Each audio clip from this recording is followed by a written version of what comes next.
कोने कोने में ये महाशिवरात्रि का पर्व मनाया जा रहा है।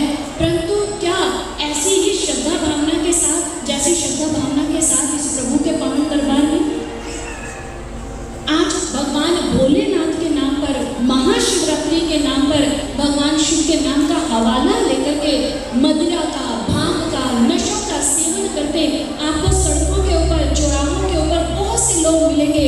जब उनसे जाकर के पूछो ना कि आपने नशे का पान क्यों किया, तो बड़ा सीना चौड़ा करके ठाठ से गर्व से कहते हैं हम भगवान भोलेनाथ के भक्त हैं। भोलेनाथ के विवाह उत्सव में हम उन्हें ये भांग पी है, मदिरा भी है। भोलेनाथ ने भी तो मदिरा का पान किया, उनके बारातियों ने भी तो इस नशे का सेवन किया था। भोलेनाथ के भक्त होने के नाम पर आज वो समाज के लोग इस महाशिवरात्रि जैसे पर्व को अपवित्र, अपावन कर रहे हैं।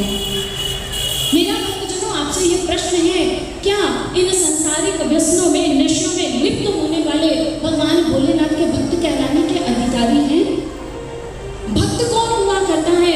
भगवान भोलेनाथ माता पार्वती को बात सुनाते हुए कहते हैं कि पार्वती, जिस समय समुद्र मंथन हुआ, समुद्र मंथन के समय घोर हलाहल विष निकला और मैंने देवता गणों की पुकार पर जाकर जब उस विष का पान किया तो उस विष का पान करते उसकी एक दो बूंदें धरा के ऊपर टपक पड़ी और उस समय नंदी महाराज वो आगे आए और उन विष की बूंदों को चाटने लगे और उस समय सारे देवतागण आश्चर्यचकित थे, हैरान थे, ये नंदी महाराज क्या कर रहे हैं। देवतागणों ने आकर के नंदी से कहा, नंदी क्यों इन विष बूंदों का पान कर रहे हो, क्यों इन्हें चाट रहे हो? तब उस समय नंदी ने ये बात कही, उमा, मेरे भगवान भोलेनाथ ने संसार का कल्याण करने के लिए घोर हराहल विष का भरा हुआ प्याला पी लिया। मैं उनका यदि सेवक हूँ तो मेरा दायित्व बनता है कि इन एक दो बूंदों का सेवन मैं भी करके समाज कल्याण के कार्य में भोलेनाथ का साथ दूं।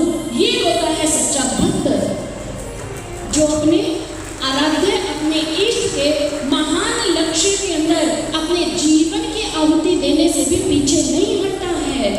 क्या वो लोग भगवान भोलेनाथ का भक्त कहलाने के अधिकारी हैं, जो समाज कल्याण के कार्यों में, जो भोलेनाथ का उद्देश्य था उसे पूर्ण करने में सहयोग देने की जगह तो दूर, बात तो दूर, वो ऐसे व्यसनों का सेवन कर अपने स्वार्थों की पूर्ति कर रहे हैं।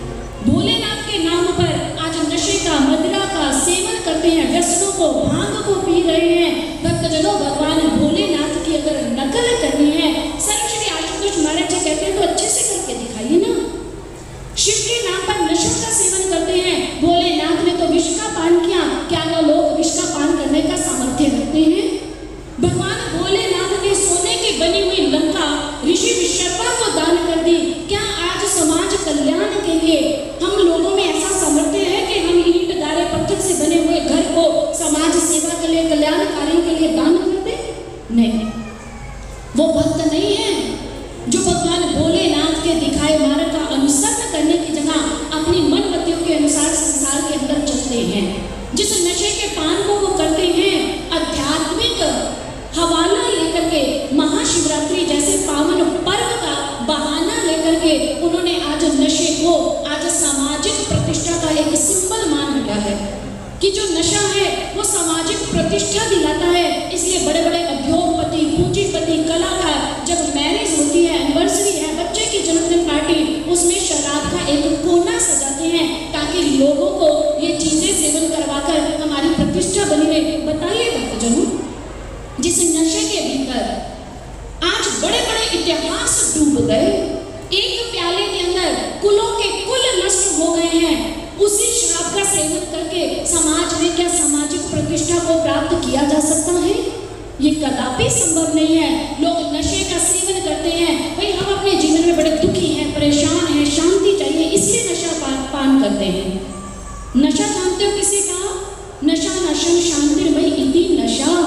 जिसमें क्षण मात्र की भी शांति नहीं है उसे वास्तव में नशा कहते हैं। इस नशे का पान कर भला आज तक किसको शांति मिली है?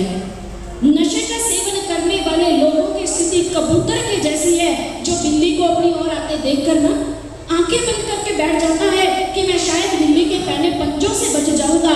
नशेड़ी व्यक्तियों की स्थिति भी ऐसी है। उनको लगता है कि नशे का सेवन कर हम अपने जीवन में दुखों से, चिंताओं से, परेशान दुख परेशानियां नशा करने पर कम नहीं होती, ये और भी प्रभावी रूप लेकर, विकराल रूप लेकर के व्यक्ति के जीवन पर हावी हो जाती हैं। क्योंकि नशे की स्थिति में व्यक्ति एक नहीं और अनेकों बुरे कर्म करता है। घर में मारपीट होती है, घर घर में हिंसा हो रही है, सड़क के ऊपर जो दुर्घटनाएं हो रही है, सर्वे करने पर बताया गया कि आधे से ज्यादा जो एक्सीडेंट होते हैं वो नशे के कारण होते हैं। नशा करके लोग ड्राइविंग करते हैं, उसका कारण नशा है। अस्पताल में जाइए, मरीजों को देखिए, आधे से ज्यादा मरीज नशे के कारण रोगों से ग्रस्त हुए हैं। बताइए इस नशे को पान कर आज तक किसको जीवन में सुख मिला? आज नशे को समाज के लोग अपने जीवन में बड़े गर्व से अपनाकर नशों की लत का शिकार हो चुके हैं। भक्तजनों, भगवान भोलेनाथ के विवाह उत्सव में ये बाहरी नशों का सेवन नहीं किया गया था। जो भोलेनाथ के भक्तों ने सेवन किया, भोलेनाथ जिस मस्ती में थे वो ईश्वर के नाम की मस्ती थी। ईश्वर के नाम की मस्ती, जिस मस्ती को पान करने वाला व्यक्ति फिर कभी भी साधारण, फिर नशे से बाहर नहीं आता, वो सदा परमानंद की अवस्था में रहता है। इसलिए हमारे महापुरुष कहते हैं, आप अपने जीवन में दुखों को भुलाने के लिए, परमानंद को पाने के लिए यदि नशा करना चाहते हैं तो संसार के नशों को मत कीजिए। क्यों? क्योंकि ये संसार के नशे कैसे हैं? सुबह को भी शाम को उतर जाएगी, शाम की भी सुबह को उतर जाएगी। मोहन के नाम की भी प्यारे, सारी उम्र तेरी नशे में गुजर जाएगी।